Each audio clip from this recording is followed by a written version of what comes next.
નમસ્કાર મિત્રો, હું રાજેશ ભાસ્કર આપ સૌનું યુટ્યુબમાં આપણી આ ચેનલ પર સ્વાગત કરું છું. મિત્રો, આજે આપણે તારીખ 25 ઓગસ્ટ 2025ના કેટલાક મોસ્ટ ઇમ્પોર્ટન્ટ કરંટ અફેર અને અગાઉની પરીક્ષામાં પૂછાયેલા કેટલાક ઇમ્પોર્ટન્ટ પ્રશ્નો વિશે ડિટેલમાં ચર્ચા કરીશું, જે આપને આવનારી પરીક્ષા માટે ખૂબ જ ઉપયોગી સાબિત થશે. તો મિત્રો, આપ આ ચર્ચા સાથે જોડાઈ રહેજો અને વિડીયોને પહેલેથી લઈને છેલ્લે સુધી પૂરેપૂરો જોવાનો આગ્રહ રાખજો. તો ચલો મિત્રો, શરૂ કરીએ. શરૂઆત કરતા પહેલા જણાવી દઉં કે જો તમારે આપણી આ યુટ્યુબ ચેનલને સબસ્ક્રાઇબ કરવાની બાકી હોય તો ચેનલને સબસ્ક્રાઇબ કરજો, નોટિફિકેશન બેલ આઇકોનને પ્રેસ કરીને. અને જો તમને વિડીયો પસંદ આવે તો વિડીયોને લાઈક કરજો. પરંતુ અત્યારે તમારે એક કામ કરવાનું છે કે આ વિડીયોની લિંક છે અને તમારા જેટલા પણ મિત્રો જેઓ કોમ્પિટિટિવ એક્ઝામની તૈયારી કરી રહ્યા છે એ બધા મિત્રો જોડે અત્યારે જ શેર કરવાની છે. ચલો તો શરૂઆત કરીએ. સૌપ્રથમ જોઈશું અગાઉની પરીક્ષામાં પૂછાયેલા વિજ્ઞાનના પ્રશ્નો, જેના જવાબો તમારે મને કમેન્ટ બોક્સમાં લખીને જણાવવાના છે. અને વિડીયોના લાસ્ટમાં જ્યારે હું તમને આ દરેક પ્રશ્નના જવાબ જણાવું ત્યારે તમારે ચેક કરવાનું છે કે તમે આપેલા પ્રશ્નોના જવાબમાંથી કેટલા પ્રશ્નોના જવાબ સાચા છે. અને જેટલા પણ પ્રશ્નોના જવાબ સાચા હોય એનો આંકડો તમારે કમેન્ટમાં લખવાનો, 10માંથી આટલા સાચા. ડેલી જીકે ટેસ્ટમાં આપણે રોજ 10 પ્રશ્નો પૂછીએ છીએ, જેમાંથી 5 પ્રશ્નો વિજ્ઞાનના હોય છે. બાકીના જે 5 પ્રશ્નો છે એ ગુજરાતની કલા, સંસ્કૃતિ અને વારસાના છે. તો તમે તમારા આન્સર આપવાની છે કમેન્ટ બોક્સમાં અને હું આજના કરંટ અફેરનો પ્રથમ પ્રશ્ન છે એની શરૂઆત કરું છું. પહેલો પ્રશ્ન છે કે એક પેડ માં કે નામ આ અભિયાન અંતર્ગત અત્યાર સુધીમાં ગુજરાત 6 કરોડથી વધુ વૃક્ષારોપણ સાથે દેશમાં કયા ક્રમે છે? તો ગુજરાત 3જા નંબર પર છે. કયા નંબર પર છે? 3જા નંબર પર છે. પહેલા નંબર પર ઉત્તર પ્રદેશ છે, બીજા નંબર પર રાજસ્થાન છે અને ત્રીજા નંબર પર ગુજરાત છે. તો મુખ્યમંત્રી ભૂપેન્દ્ર પટેલના નેતૃત્વમાં એક પેડ માં કે નામ આ અભિયાન અંતર્ગત ગુજરાતે સમગ્ર દેશમાં તારીખ 4 જૂનથી લઈને 18 ઓગસ્ટ 2025 સુધીમાં 3જા નંબરે સૌથી વધુ 6.05 કરોડથી વધુ વૃક્ષારોપણ કરીને રાજ્યના જે ગ્રીન કવર છે એમાં વધારો કરવા માટે નવો કીર્તિમાન રેકોર્ડ સ્થાપ્યો છે. જ્યારે વસ્તી વિસ્તારની સાપેક્ષમાં ઉત્તર પ્રદેશ 32.51 કરોડ વૃક્ષારોપણ સાથે નંબર 1 પર, 8 કરોડ સાથે રાજસ્થાન બીજા નંબર પર છે. આગામી સમયમાં સૌના સાથ સહકારથી આ અભિયાન હેઠળ કુલ 10 કરોડથી વધુ વૃક્ષારોપણનો લક્ષ્યાંક સિદ્ધ કરવાનું ગુજરાત સરકારનું આયોજન છે. વડાપ્રધાન શ્રી નરેન્દ્ર મોદી દ્વારા ગત વર્ષ 2024માં વિશ્વ પર્યાવરણ દિવસ તારીખ 5 જૂન, આપણે ખબર છે ને 5 જૂને વિશ્વ પર્યાવરણ દિવસ મનાવીએ છીએ, તો એ નિમિત્તે એક પેડ માં કે નામ રાષ્ટ્રવ્યાપી અભિયાન છે એનો પ્રથમ વખત શુભારંભ કરવામાં આવ્યો હતો. 18 ઓગસ્ટ 2025ની સ્થિતિએ ગ્રામીણ વિસ્તારોમાં 5.56 કરોડ, શહેરી વિસ્તારોમાં 49 લાખ વૃક્ષો વાવવામાં આવ્યા છે. જેમાં સૌથી વધુ વૃક્ષો 61 લાખ કહી શકે તો રણ સરહદી વિસ્તારની ઓળખ ધરાવતો બનાસકાંઠા બીકે આખા રાજ્યમાં નંબર 1 પર છે. આ સિવાય વૃક્ષારોપણમાં સેકન્ડ નંબર પર તાપી 48 લાખથી વધુ વૃક્ષો, પંચમહાલમાં 43 લાખથી વધુ વૃક્ષો, વલસાડમાં 41 લાખથી વધુ વૃક્ષો, સાબરકાંઠામાં 40 લાખથી વધુ અને ડાંગમાં 35 લાખથી વધુ વૃક્ષો, એમ ટોટલ 33 જિલ્લાઓમાં ગ્રામીણ અને શહેરી વિસ્તારમાં મળીને 6.05 કરોડ આટલાથી વધુ વૃક્ષો એક પેડ માં કે નામ આ અભિયાન અંતર્ગત વાવવામાં આવ્યા છે. તમને ખબર હોય તો મિસ્ટી નામની યોજના, તો આ મિસ્ટી નામની યોજના છે એ અંતર્ગત જે મેંગ્રુવ જંગલો છે, ચેરના વૃક્ષો, મેંગ્રુવના વૃક્ષો એ વાવવામાં ગુજરાત છે કયા નંબર પર છે સમગ્ર ભારતમાં તમારે જણાવવાનું છે કમેન્ટ બોક્સમાં લખીને. દિલ્હી અને એનસીઆરમાં 55 સ્થળોએ બહુરાજ્ય સંકલિત આપત્તિ વ્યવસ્થાપન મોક ડ્રીલનું આયોજન કરવામાં આવ્યું. એનું નામ શું? તો સુરક્ષા ચક્ર. શું નામ? સુરક્ષા ચક્ર. તો national disaster management authority Delhi, આપત્તિ વ્યવસ્થાપન સત્તામંડળ અને ભારતીય સેના એના પશ્ચિમ કમાન્ડે દિલ્હી અને એનસીઆર નેશનલ કેપિટલ રિજન એમાં 55 જેટલા સ્થળોએ બહુરાષ્ટ્રીય સંકલિત આપત્તિ વ્યવસ્થાપન મોક ડ્રીલ, જેનું નામ સુરક્ષા ચક્ર આ એક્સરસાઇઝનું આયોજન કરવામાં આવ્યું હતું. દિલ્હી ઉપરાંત ઉત્તર પ્રદેશના 2 જિલ્લાઓ છે એમાં, નોઈડા અને ગાઝિયાબાદ. અને હરિયાણાના 5 જિલ્લાઓ ગુરુગ્રામ, ફરીદાબાદ, પલવલ, નૂર અને રેવાડી, એ બધામાં આ મોક ડ્રીલનું આયોજન થયું. સુરક્ષા ચક્ર નામ યાદ રાખજો. આ કવાયતનું આયોજન રાષ્ટ્રીય આપત્તિ વ્યવસ્થાપન મંડળ એટલે કે national disaster management authority, Delhi disaster management authority, સેનાના પશ્ચિમ કમાન્ડ અને દિલ્હી ક્ષેત્ર મુખ્યાલય, રાષ્ટ્રીય આપત્તિ પ્રતિભાવ દળ, national disaster response force, Piyush Anand જેના ડિરેક્ટર જનરલ છે, પોલીસ, નાગરિક સંરક્ષણ, અગ્નિશામક સેવાઓ, આરોગ્ય અને પરિવહન વિભાગો તેમજ ઉત્તર પ્રદેશ, હરિયાણાના આપત્તિ વ્યવસ્થાપન સંગઠનો દ્વારા સંયુક્ત રીતે આનું આયોજન કરવામાં આવ્યું હતું. બરાબર. તમને ખબર છે આપદા પ્રબંધન પુરસ્કાર આપવામાં આવે છે, તો 2025નો આ પુરસ્કાર કોને આપવામાં આવ્યો છે? તમને ખ્યાલ હોય તો કમેન્ટ બોક્સમાં લખીને જણાવો. Light combat aircraft mark 1A Tejas, આ તેજસ ફાઇટર જેટ ખરીદવા માટે 62,000 કરોડ રૂપિયાની મંજૂરી આપી દેવામાં આવી છે. તો કેન્દ્રીય સરકાર છે એમણે ભારતીય વાયુસેના માટે 97થી વધુ LCA mark 1A Tejas fighter jet ખરીદવા 62,000 કરોડ રૂપિયા મંજૂર કર્યા છે. અગાઉ ઇન્ડિયન એરફોર્સે 83 LCA તેજસનો ઓર્ડર આપ્યો હતો. આ ફાઇટર જેટ્સના નિર્માણ માટે 65%થી વધુ સ્વદેશી વસ્તુઓનો ઉપયોગ કરાશે તેમજ નિર્માણ હિન્દુસ્તાન એરોનોટિક્સ લિમિટેડ દ્વારા કરવામાં આવશે.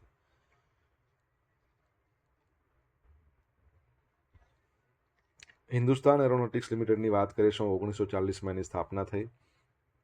ડીકે સુનિલ એના ચેરમેન અને મેનેજિંગ ડિરેક્ટર છે. તમારે જણાવવાનું છે આનું હેડક્વાર્ટર ક્યાં આવેલું છે. LCA માર્ક 1A એક આધુનિક ફાઇટર જેટ છે જેમાં પહેલા કરતાં શ્રેષ્ઠ એવિયોનિક્સ, આધુનિક રડાર સિસ્ટમ અને મજબૂત લડાયક ક્ષમતા છે. ઓકે, આગળ વધીએ. મિત્રો, વિડીયો પસંદ આવ્યો હોય, ભણવાની મજા આવી હોય તો વિડીયોને એક લાઇક કરી દો. તમારા મિત્રો જોડે વિડીયોની લિંકને શેર કરી દો. આપણી બંને યુટ્યુબ ચેનલ રાજેશ ભાસ્કર 2ને સબસ્ક્રાઇબ કરો, નોટિફિકેશન બેલ આઇકોનને પ્રેસ કરીને. જો તમારે ડેલી કરંટ અફેરની PDF જોઈતી હોય તો આપણી ટેલિગ્રામ ચેનલ છે જેની લિંક વિડીયોની ડિસ્ક્રિપ્શનમાં આપેલી જ છે. તો ટેલિગ્રામ ચેનલને તમે જોઈન કરી શકો છો. ડેલી કરંટ અફેરની તમને PDF મળશે, સાથે સાથે તમને પોલ્સ પણ રમવા મળશે. તાજેતરમાં કાજલ દોઈકે અંડર-20 વર્લ્ડ રેસલિંગ ચેમ્પિયનશિપમાં કયો મેડલ જીત્યો? તો જવાબ આવશે ગોલ્ડ મેડલ જીત્યો છે. તો કુસ્તીમાં ભારતની કાજલ દોઈકે અંડર-20 વર્લ્ડ ચેમ્પિયનશિપમાં ગોલ્ડ મેડલ જીત્યો છે. શ્રુતિ અને શારિકાએ બલ્ગેરિયાના સમાકોમાં આ મહિલા સ્પર્ધામાં બ્રોન્ઝ મેડલ જીત્યો છે. અંડર-20 એશિયન ચેમ્પિયનશિપમાં 17 વર્ષની છે હરિયાણાની કુસ્તેબાજ, શું નામ છે? કાજલ દોઈકે. કઈ કેટેગરીમાં? 72 કિલોગ્રામની કેટેગરીમાં ફાઇનલની અંદર ચીનની યુકે લીવ છે એને 8-6થી હરાવી. કોને હરાવી? ચાઇનાની છે યુકે લીવને. આપણે ગઈકાલે ભણ્યા હતા ને કે પરમ દિવસે કે કુસ્તીબાજ સુનિલ મલિકે પણ એક મેડલ જીત્યો છે. કયો મેડલ જીત્યો છે? તમને ખ્યાલ હોય તો કમેન્ટ બોક્સમાં લખીને જણાવી શકો છો. તાજેતરમાં એટલે કે 18-19 ઓગસ્ટના રોજ રાષ્ટ્રીય આયુર્વેદ વિદ્યાપીઠ દ્વારા 30મા નંબરનો રાષ્ટ્રીય સેમિનાર ક્યાં યોજવામાં આવ્યો? ક્યાં યોજાયો છે? તો જવાબ આવશે દિલ્હી ખાતે યોજવામાં આવ્યો છે. તો આયુષ મંત્રાલય છે એના હેઠળની એક સ્વાયત્ત સંસ્થા છે, નામ છે રાષ્ટ્રીય આયુર્વેદ વિદ્યાપીઠ. તો એણે નવી દિલ્હીમાં તેનો 30મો રાષ્ટ્રીય સેમિનાર યોજ્યો. આયુષ મંત્રાલયે જણાવ્યું હતું કે આ વર્ષની થીમ આયુર્વેદ દ્વારા બાળ રોગોમાં માંદગી અને સુખાકારીનું સંચાલન છે. 2 દિવસીય સેમિનાર એમાં પ્રખ્યાત વિદ્વાનો, પ્રેક્ટિશનરો, સંશોધકો, વિદ્યાર્થીઓ એમને બાળ સ્વાસ્થ્ય અને સુખાકારીને પ્રોત્સાહન આપવા માટે જે પરંપરાગત આયુર્વેદ અભિગમો છે, આ ઉપરાંત સમકાલીન પુરાવા આધારિત પ્રથાઓ છે, એ બધા ઉપર ચર્ચા કરવા માટે તેઓ ભેગા થયા હતા. આ સેમિનારમાં આયુર્વેદમાં બાળ આરોગ્ય પર વૈજ્ઞાનિક સંશોધન પર પેપરની પ્રસ્તુતિઓ થઈ. યુવા વિદ્વાનો અને પ્રેક્ટિશનરો દ્વારા પોસ્ટરની પ્રસ્તુતિઓ, બાળકોમાં નિવારક અને પ્રોત્સાહન આપતી જે પણ આરોગ્ય સંભાળ છે એના પર ઇન્ટરેક્ટિવ સત્રો એ પણ રજૂ કરવામાં આવ્યા હતા. આયુષ મંત્રાલય હેઠળની સંસ્થા છે. આયુષ મંત્રાલય જેના મંત્રી તમને ખબર છે જીતનરામ માંઝી નથી. જીતનરામ માંઝી તો MSME મંત્રી છે. ઓકે, તો આયુષ મંત્રાલયના મંત્રી છે, સરનેમ એમની જાધવ છે. શું નામ છે એમનું? મારે થોડું ભૂલાયું છે, હમણાં યાદ આવી જશે. ચલો વાંધો નહીં. આપણે ચર્ચા કરી રહ્યા હતા આયુર્વેદ. તો તમને ખ્યાલ છે કે આયુર્વેદ દિવસ પહેલાં એવું હતું કે ધનતેરસ છે, એ ધનતેરસના દિવસે મનાવવામાં આવતો હતો, પરંતુ સરકારે હવે કોઈ એક ડેટ ફિક્સ કરી નાખી છે. તો એ કઈ તારીખે મનાવવામાં આવે છે તમને ખબર હોય તો કમેન્ટ બોક્સમાં લખીને જણાવજો. બરાબર છે? ઓકે, આગળ વધીએ.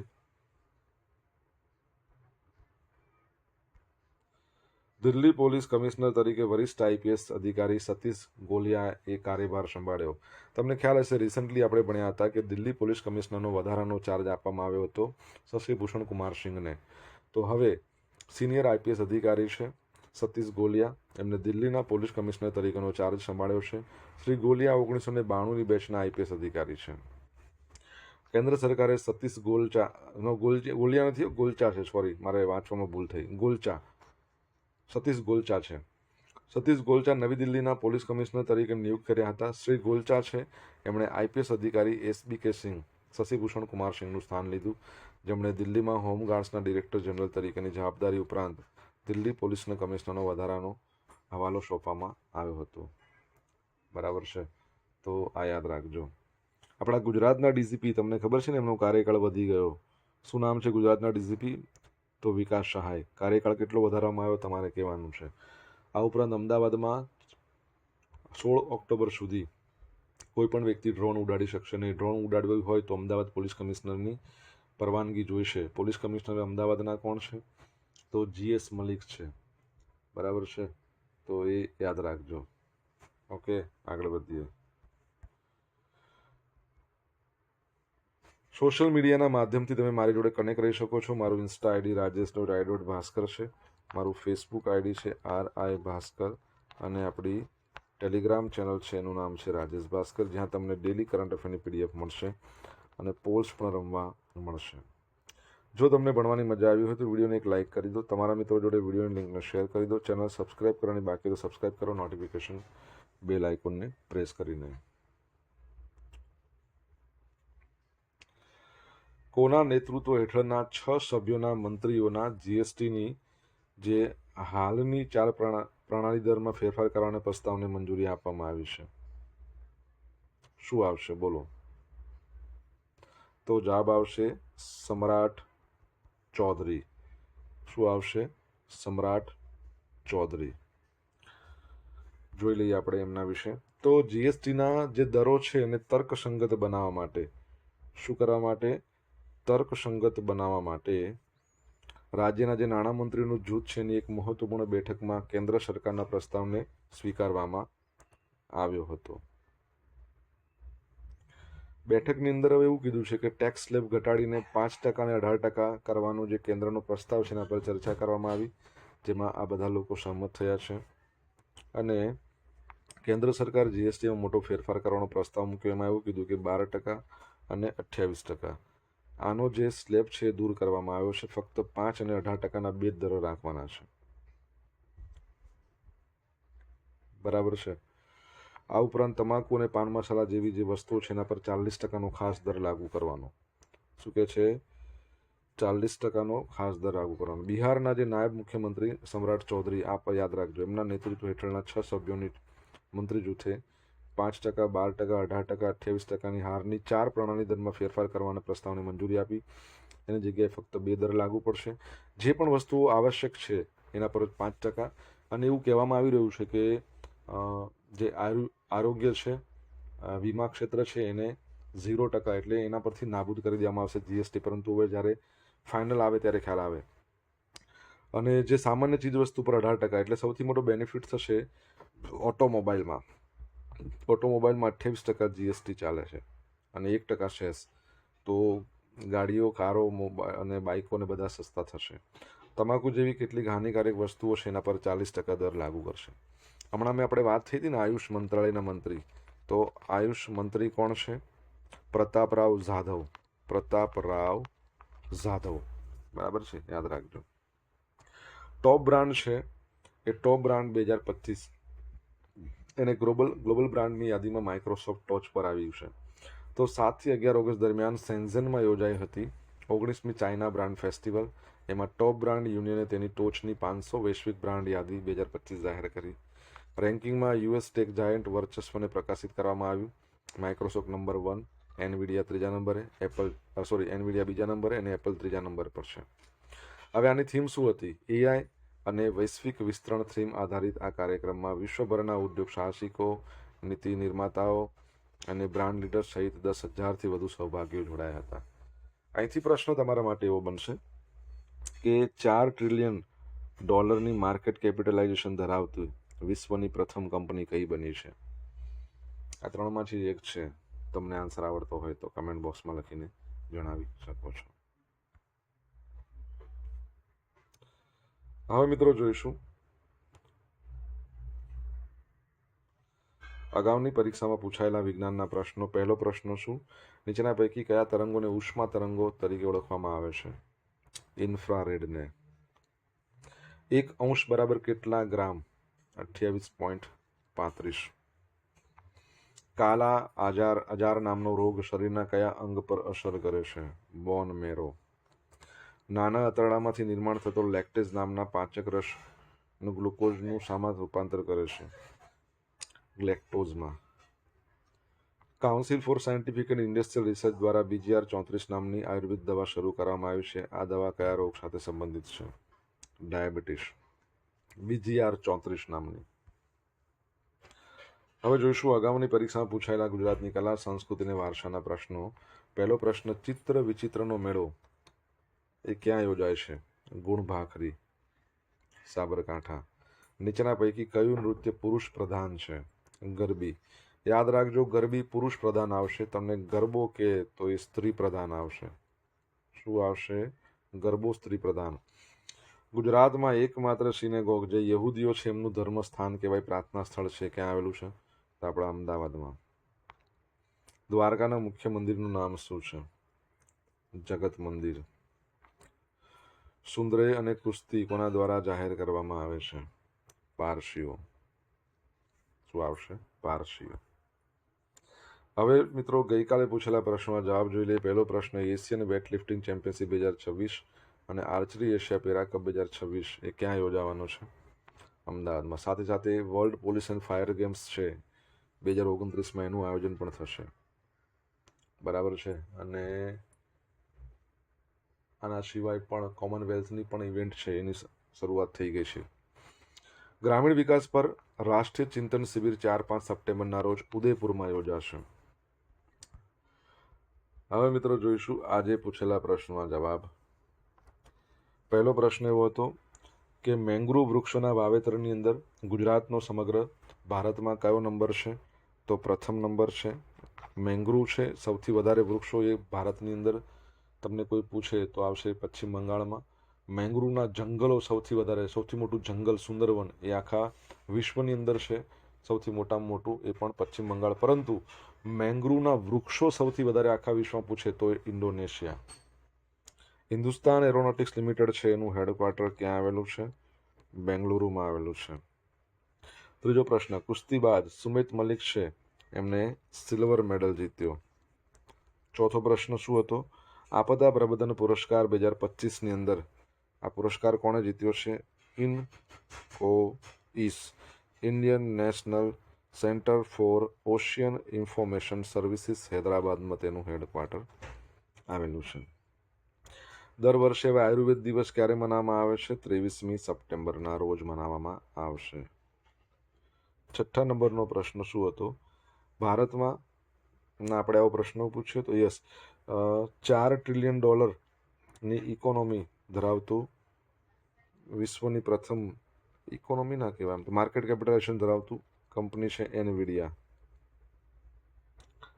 બરાબર છે. સાતમા નંબરનો પ્રશ્ન શું હતો? ગુજરાતના જે ડીજીપી છે જેમનો કાર્યકાળ છે એને વધારવામાં આવ્યો છે ક્યાં સુધી? 31મી ડિસેમ્બર 2025. અને એક મને યાદ આવે, આપણે જીએસટી વિશે જોયું ને, જીએસટીના સ્લેબ, એમાંથી એક પ્રશ્ન પરીક્ષામાં બની શકે છે. ભારતમાં જીએસટી દિવસ 1 જુલાઈના રોજ મનાવવામાં આવે છે કેમ કે 2017માં જીએસટી અમલમાં આવી હતી.